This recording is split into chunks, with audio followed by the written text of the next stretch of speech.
Ibu bapak yang dimuliakan Allah, Islam itu agama yang luar biasa.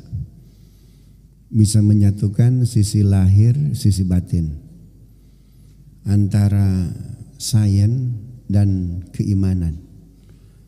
Kalau disebut di luar Islam yang paling cerdas kira-kira siapa? Mau zaman dulu sampai zaman sekarang? Hah? Orang. Nama orang. Dari zaman dulu sampai sekarang, tapi dia non muslim, paling cerdas. Hah? Einstein, terus apa lagi? Hah? Socrates. Terus Aristoteles. Nah, Socrates, Aristoteles begitu cerdasnya, tapi dia mengatakan bumi datar. Ya, kata Socrates, kata Aristoteles, bumi datar. Ya, bahkan setelahnya ada yang mengatakan bumi enggak datar oleh penguasa kala itu habis, dibunuh, disalib. Pernah dengar namanya Galileo? Kata Galileo itu bumi itu bulat. Dibunuh enggak Galileo, Pak? Dibunuh dia. Subhanallah. Itu padahal sebelum Masehi kan ya. Rasulullah Shallallahu Alaihi Wasallam itu tahun abad ke-6, Rasul melalui Al-Quran mengatakan bahwa bumi dan langit dulunya satu padu. Kemudian terjadi apa? Ledakan besar. Teori apa namanya itu? Big Bang. Di surat Al-Anbiya ayat 30. Awalam yarul ladzina kafaru anna as-samawati wal arda kanata ratqan fafataqnahuma waja'alna minal ma'i kulla syai'in hayy afala yu'minun. Ini ada anak muda cerdas, terjemahkan Nadif.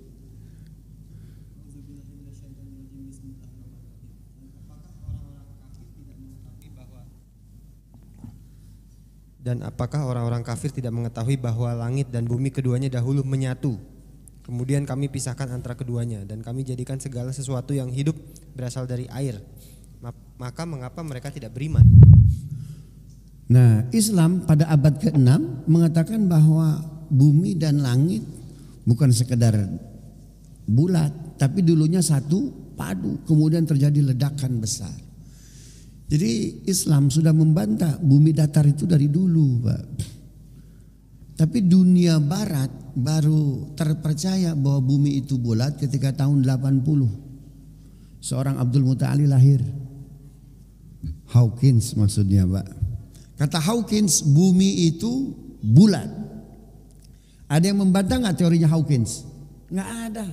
Padahal Islam itu 15 abad yang lalu sudah mengatakan demikian. Kira-kira ya, apa yang akan diterima oleh Nabi kita yang mengatakan, mengafirmasi, memperkuat firman Allah Al-Anbiya ayat 30 bahwa bumi itu bulat. Kira-kira yang diterima oleh Nabi kita kira-kira apa, Pak? Wajar Quran nyebut orang-orang kafir, innaka la majnun, Muhammad kau itu gila, innaka la sahirun mubin, tukang sihir. Kenapa? Karena Galileo aja mengatakan bumi bulat, dibunuh. Jadi wajar kalau Nabi kita disebut gila, tukang sihir. Ternyata kebenaran yang dikatakan Al-Quran ya, itu baru diketahui oleh orang-orang barat tahun berapa? 80 ketika Hawkins mengatakan bahwa bumi bulat. Siapa yang membantah Hawkins? Enggak ada. Karena itu jumlah profesor di MIT ya, Departemen Fisika Kimia tiap tahun berkurang terus. Bahkan sempat ditutup tuh Departemen Fisika di MIT. Kenapa? Terlalu banyak yang masuk Islam. Sorbonne. Saya waktu ngambil S2 di UI, tesis saya judulnya Membangun Negara Kuat, Kontribusi Islam Terhadap Pemikiran Politik Barat. itu mengkomparasi antara pemikiran Ibnu Khaldun dengan Niccolò Machiavelli. Itu terjadinya revolusi industri kemodernan Renaissance di Barat. Itu karena Niccolò Machiavelli menjiplak karyanya Ibnu Khaldun Muqaddimah. Nah, di Prancis ada kampus hebat, Sorbonne. Dulu di kampus itu ada seorang profesor dengan risetnya men-challenge Al-Quran. Benar enggak firman Allah, al-yauma nunajjika bibadanika litakuna liman khalfaka ayah.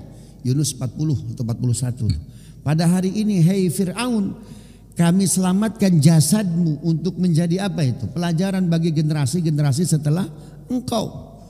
Di challenge ayat itu, benar enggak nih firman Al-Quran? Kalau enggak, saya akan mengatakan Quran hoax, bukan hak. Maka dia bikin tim riset, berangkat ke Mesir, minta izin ke seluruh otoritas, lalu melakukan apa namanya itu, penyelaman, ya, sehari, 2 hari, seminggu, 2 minggu enggak ketemu. Lalu ada tumpukan tanah tuh, mungkin di sini digali, benar ada jasad enggak hancur. Satu kampus masuk Islam, ya, satu kampus masuk Islam. Jadi Islam itu terlalu modern. Informasi yang disampaikan Al-Quran, jangankan pakai kualitatif, pakai kuantitatif, dimasukin ke lab benar adanya.